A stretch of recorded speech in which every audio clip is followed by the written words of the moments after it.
করি সবাই ভালো আছেন। তো আপনাদের আজকে ছোট্ট একটা টিপস শেয়ার করব। ধরেন আপনাদের প্যাসেজ থ্রির ক্ষেত্রে আপনার পরীক্ষায় আসছে এই 27 থেকে 32 আসছে হচ্ছে আপনাদের ইনফরমেশন মেসিং বা ফলোইং ইনফরমেশন। অ্যান্ড আপনার হচ্ছে তারপরে আসছে টু ফলস নট গিভেন, তারপর টু ফলস নট গিভেনটা মিডিলে আসছে এবং লাস্টে আসছে আমাদের হচ্ছে কি, আমাদের হচ্ছে গ্যাপ আসছে।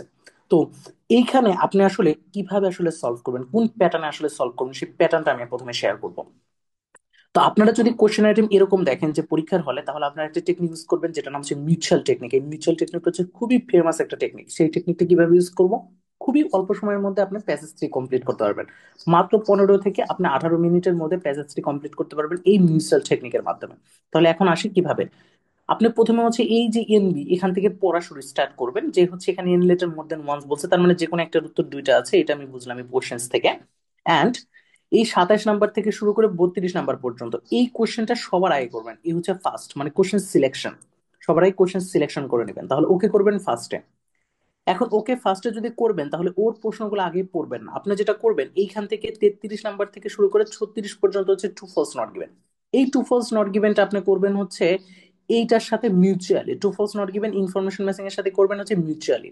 তাহলে এটা করবেন হচ্ছে সেকেন্ড, না এটা করবেন মিউচুয়ালি, তাহলে এটাকে আমরা বলতে পারি মিউচুয়ালি। অ্যান্ড এই 37 নাম্বার থেকে শুরু করে 40 নাম্বার পর্যন্ত এটাও করবেন মিউচুয়ালি। মানে আপনি এগুলা যে প্যাটার্নে করবেন না, সবার আগে করবেন এইটা এবং এইটার সাথে মিউচুয়ালি করবেন এইটা এবং এইটা। এখন আমি বলি কেন মিউচুয়ালি করব, কিভাবে মিউচুয়ালি করব। দেখেন, আপনি যখন এই আইটেমটা সলভ করবেন আপনার পুরো প্যাসেজটা কিন্তু পড়তে হবে, কারণ 27 থেকে 32 পর্যন্ত একটা দুইটা তিনটা চারটা পাঁচটা ছয়টা ছয়টা কোশ্চেন্স এর জন্য আপনাকে পুরোপুরি প্যাসেজটা পড়তে হবে। এখন আমি একটা কথা বলি, আপনারা অনেকে হয়তো বা মনে করতে পারেন true false not given passage মানে যেটা দেখছি সেটা হচ্ছে কোশ্চেন্স গুলা যদি প্যাসেজ মানে কোশ্চেন যদি অর্ডার, যেরকম অর্ডারে যদি বলি এটা হচ্ছে ফার্স্টে আছে, তারপরে হচ্ছে কোশ্চেন্স এর অর্ডারে এটা সেকেন্ডে আছে, এটা হচ্ছে থার্ডে আছে। তো কোশ্চেন্স এর অর্ডার যদি আমরা দেখি, তো আপনারা এটা মনে করতে পারেন যে না এটা তো সেকেন্ডে আছে, তাহলে এটা নিশ্চয়ই প্যাসেজের মাঝ থেকে আছে। প্যাসেজের মাঝ থেকে এটা শুরু হবে, হয়তো বা 2 নাম্বার প্যারা অথবা 3 নাম্বার প্যারা অথবা 5 বা 6 নাম্বার প্যারা থেকে শুরু হবে। কিন্তু ঘটনা কিন্তু তা না, এটা কিন্তু যে কোনো জায়গা থেকে হইতে পারে। মানে এটা প্যাসেজের একেবারে প্রথম থেকে হইতে পারে, প্যাসেজের একবারে ধরেন হচ্ছে প্রথম থেকেও কিন্তু প্যাসেজের হইতে পারে। যদি এটা প্যাসেজের প্রথম থেকে হয় তাহলে আপনি কি করবেন, আসলে প্রথম থেকে হইলে তো তখনই আপনার এই মিউচুয়াল টেকনিকটা কাজে লাগবে। তো আপনি কি করবেন, সবার আগে এই আইটেমটা আপনি তো ধরে নিছেন যে আপনি আইটেম সলভ করবেন হচ্ছে প্রথমটাতে, প্রথমটার কিওয়ার্ড আপনি সলভ না মানে কিওয়ার্ড গুলো না দাগে আপনি চলে যাবেন প্রথমে হচ্ছে এই আইটেমটায় 33 থেকে 35, মানে টু ফলস নট গিভেন। এই টু ফলস নট গিভেনের দুইটার কিওয়ার্ড প্রথমে দাগাই নেবেন, দুইটা, যেরকম এখানে ফোর্থ কামিং গেমস, তারপরে বেস জাম্পিং, এই দুইটা কিওয়ার্ড দাগাই নেবেন, বেশি না দুইটা। এই দুইটা কিওয়ার্ড নিয়ে প্যাসেজের এই মাথার উপরে লিখবেন। এই যে প্যাসেজের মাথার উপরে ধরেন বেসটা লিখে রাখলেন, বেস্ট, বেস জাম্পিং এটা লিখে রাখলেন, বেস। এখন আপনি কি করবেন, একইভাবে আপনি এইখানে চলে যাবেন, how research was carried out, carried আউটে চলে যায় আপনি, এখানে হচ্ছে টেস্টিং গ্যারিয়পসটাকে একটা কিওয়ার্ড ধরলেন। অথবা এখানে একটা কিওয়ার্ড আপনি নিতে পারেন হচ্ছে এক্সাম্পল, তো আসলে এইভাবে ধরা কঠিন। টেস্টিং গ্যারিয়পস এটা সবচেয়ে ভালো একটা কিওয়ার্ড। হ্যাঁ, তো এই কিওয়ার্ডটা আপনি মাথার উপরে নিয়ে রাখবেন যে টেস্টিং গ্যারিয়পে কখন টেস্ট করা হয়, টেস্টিং, এটা নিয়ে লিখলেন, এইভাবে লিখে রাখলেন। লেখার পরে এখন আপনি কি করবেন, এই 27 নাম্বার থেকে শুরু করে 32 নাম্বার পর্যন্ত প্যারাগ্রাফ এ ধরে ধরে সলভ করা শুরু করবেন। এখন প্রশ্ন, আমি কেন এটা নিলাম, কারণ এটা নেওয়ার কারণ হচ্ছে আপনি যখন ধরেন আপনি প্যারাগ্রাফ এ পড়তেছেন, প্যারাগ্রাফ এটা আপনি পড়বেন, এই যে প্যারাগ্রাফ এ এটা পড়বেন, পড়ার সাথে সাথে যদি আপনি দেখেন যে কিওয়ার্ড গুলো মিলে যায়, যেরকম এখানে নেক্সট মান্থে দেখেন মিলে গেছে কার সাথে, ফোর্থ কামিং এর সাথে, তার মানে, আর এখানে দেখেন এই যে বেস, তার মানে ফার্স্ট প্যারাগ্রাফ থেকে আমাদের কি আছে, ফার্স্ট প্যারাগ্রাফ থেকে আমাদের টু ফলস আছে। তাহলে এই জিনিসটাই যদি আপনি এইখানে টু ফোর্সটা পরে করতেন, তাহলে কিন্তু এই জিনিসগুলো কিন্তু আপনি মিস করে যাইতেন, পরে একই প্যাসেজ আপনাকে 2 বা 3 বার পড়তে হতো।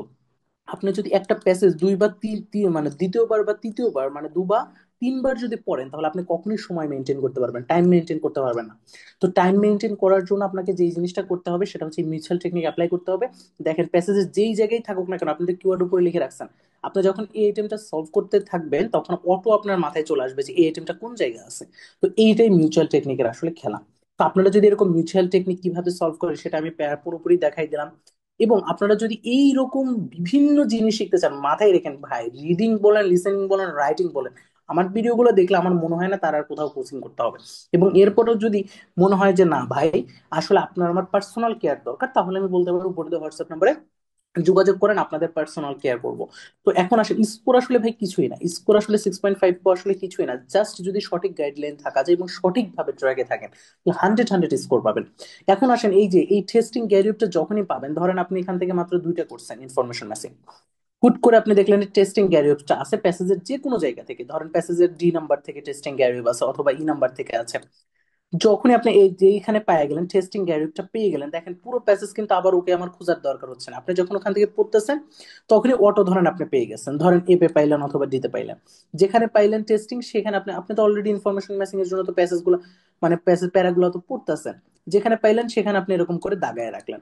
তার ফলে আপনি কি করলেন, ওখান থেকে দেখেন আপনি এই আইটেম সবগুলো আপনি করে ফেলতে পারবেন, কারণ এইগুলোর সিলেকশন করাটা হচ্ছে ইম্পর্টেন্ট, কোন জায়গা আছে এই সামারির ক্ষেত্রে অ্যান্সারটা কোন জায়গা আছে, এটার জন্য যেন আপনার সময় নষ্ট না হয়। আপনি যখন এই আইটেমটা সলভ করবেন একই সাথে এই দুইটা আইটেম আপনার হাতে চলে আসলো, এবং প্যাসেজের যেখানেই থাকুক না কেন এইটা নিয়ে আপনার আর কোনো টেনশন নেই।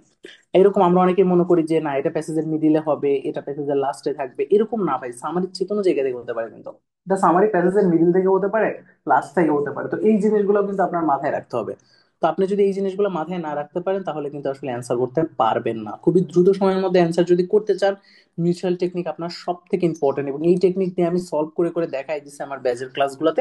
আপনারা যদি চান তাহলে অ্যাড হতে পারেন। তো ঠিক আছে, সবাই ভালো থাকেন, এবং যে টেকনিকের কথা বললাম সেটা পাশে একবার ট্রাই করে দেখেন ভাই, ট্রাই, জাস্ট ট্রাই ইট, দেখেন ভাই, 100 আপনি ভালো একটা বেটার একটা আউটপুট পাবেন, বিকজ এটা সব থেকে অথেন্টিক একটা